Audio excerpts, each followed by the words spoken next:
Por eso no podemos quedarnos callados cuando alguien se queda sentado porque tal vez no le gusta, no le cae bien, no comparte ideas con un hombre, pero resulta que ese hombre es el presidente de la República. Para que quede claro, para muchas personas que andan ardidas por lo que decimos aquí. Oiga, senadora, y para cerrar, creo que de alguna manera hacen referencia a usted o podríamos sentirnos aludidos usted y yo por lo que escribe Raimundo Riva Palacio. Ya ve que hace unos días me llamó francotirador de Palacio Nacional por haber ido a cubrir el inicio de los alegatos en el juicio contra Genaro García Luna, que soy como enviado de Jesús Ramírez Cuevas y el presidente, el que está promoviendo el linchamiento contra él, contra Loret de Mola, contra Ciro Gómez Leiva. Ayer publicó otra columna en esta misma tónica de el presidente está encabezando una campaña contra los que somos incómodos o los que no nos doblegamos. Bueno, pues hoy Raimundo Riva Palacio sigue en su defensa de Genaro García Luna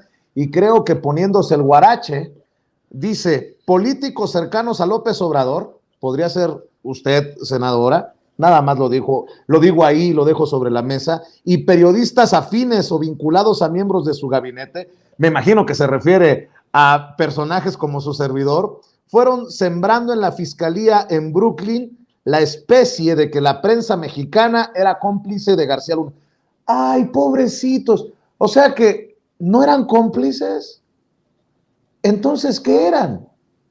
Bueno, déjeme leerle y me da su opinión para cerrar, si me permite, senadora.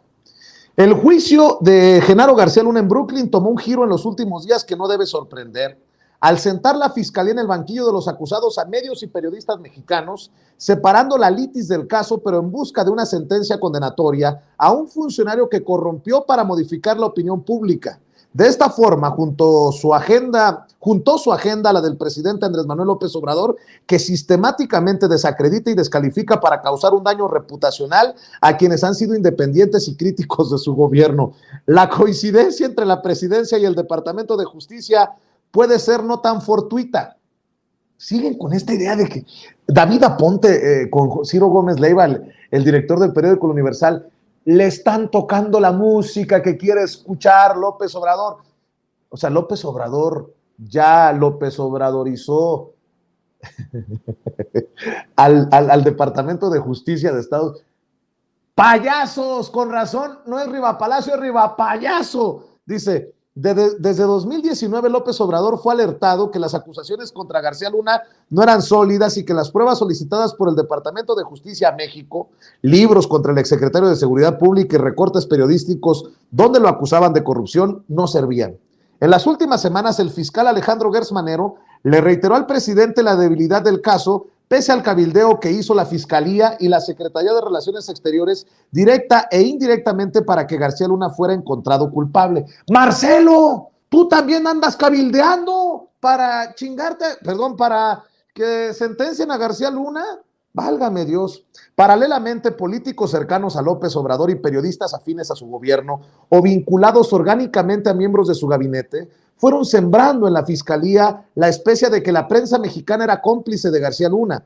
Para acompañar la especia en el universo de la maquinaria de propaganda de López Obrador, empezó a socializarse que durante el juicio se hablaría de sobornos del exsecretario a medios y periodistas, que encontró su primera salida esta semana con el testimonio del extesorero de Coahuila, Héctor Javier Villarreal, que a cambio de que le dé asilo político el gobierno de Estados Unidos, en lugar de que lo condenen por lavado de dinero, testificó que el Universal había recibido 25 millones de pesos mensuales de García Luna para limpiar su imagen.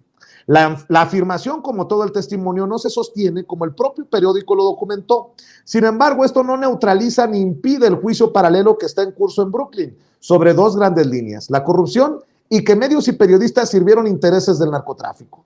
La semana pasada, emanados periodistas al servicio del gobierno de López Obrador y de propagandistas disfrazados de periodistas, ay, don Raimundo, qué gacho es conmigo. Empezó a circular la especia, magnificada por rumores en las redes sociales, que los periodistas Ciro Gómez Leiva, Carlos Loret y quien esto escribe, habían sido quienes habían difundido primero la detención de Jesús Reinaldo, el rey Zambada, en 2008, solicitada por Arturo Beltrán Leiva para evitar que lo dejaran escapar, como declaró de oídas el narcotraficante colombiano Harold Poveda, el conejo testigo de la fiscalía.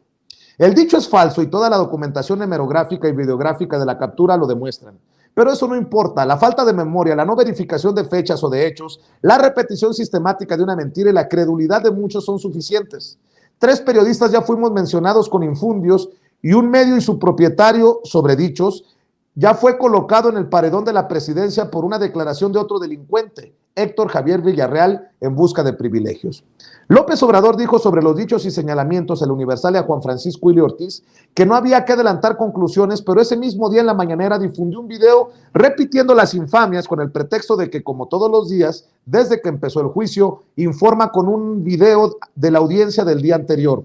Este ejercicio pretende contrarrestar las coberturas críticas del caso y los señalamientos sobre la fragilidad del caso que presentaron los fiscales, que ayer mismo comenzó a ser recogido por la prensa de referencia en Estados Unidos. El diario The New York Times, por ejemplo, al publicar el testimonio del exfiscal de Nayarit, Héctor Beitia, que aseguró que el expresidente Felipe Calderón pactó con el Cártel del Pacífico. Subrayó que había sido una declaración de oídas, como los testimonios de una buena parte de los testigos que ha presentado la Fiscalía, casi exclusivamente de criminales o de exfuncionarios mexicanos corruptos. Coberturas como las del Times no van a ser del agrado de López Obrador, embarcado en una campaña contra periodistas y medios mexicanos que puedan generar una duda razonable en la opinión pública sobre la culpabilidad de García Luna.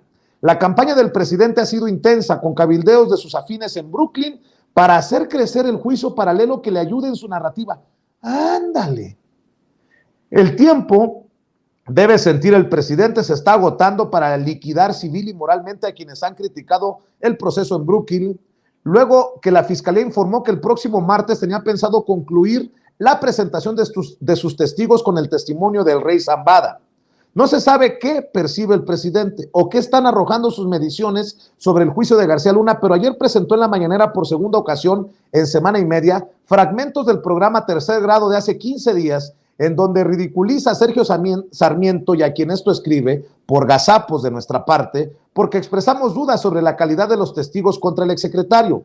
Esto no va a parar. Se puede conjeturar que los operadores orgánicos del gobierno van a presionar en Brooklyn para que puedan ventilarse en el juicio más nombres de medios y periodistas sin prueba alguna ni evidencia concreta, pero que sirvan para la narrativa presidencial contra la prensa independiente. La cruzada del presidente tiene hoy en el tribunal neoyorquino su campo de batalla, pero cuando pase habrá un nuevo terreno contencioso. La independencia lo afecta y lo molesta. Quien se cruza en su camino obtiene su paso automático a la ignominia. La Magnum 357 que tiene sobre un grupo selecto de medios y periodistas puede acabar con alguno metafóricamente hablando, pero difícilmente podrá, pese a su poder, con todos. Oiga,